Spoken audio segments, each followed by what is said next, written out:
বিয়ের আগের সময়টাতে রমজানে রোজা রাখলে বা ছোটোবেলায় বলেন ওই টাইমটাতে খুব ফিল হতো যে রোজার ইফতারের সময় হতে অনেক সময় লাগে, কেন টাইম পাস হচ্ছে না, গড়াগড়ি করতাম, বিছানায় শুয়ে ফোন টিপতাম, তাও মনে হতো ইফতারে এখনও অনেক বাকি, কেন আজান দিচ্ছে না।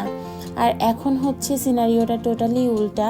ঘুম থেকে ওঠার পরে আসলে যখন হচ্ছে সংসার সব কাজ শেষ করে, ইবাদত শেষ করে, নামাজ থাকে, কোরআন তেলাওয়াত থাকে, সব কিছু ফিনিশ করে রান্নাঘরে ঢোকার পরে আসলে দেখা যায় যে ইফতারের সময় হয়ে যাচ্ছে কিন্তু কাজ শেষ হচ্ছে না।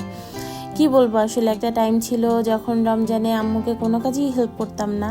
এখন খুব সরি ফিল হয় যে মায়ের কষ্ট আসলে কখনোই বুঝি নাই। মারাই জানে আসলে তারা কত কিছু হ্যান্ডেল করে। মেয়েরা মা হয়ে গেলে মায়ের কষ্ট বুঝতে পারে ঠিকই, বাট তখন আসলে খুব সরি ফিল হয় যে কেন মায়ের সাথে একটু কাজে হাত বাটালাম না, কেন মাকে একটু হেল্প করলাম না। সরি আম্মু, আগে তোমার কষ্ট একটুও বুঝতাম না, সত্যিই খুব সরি।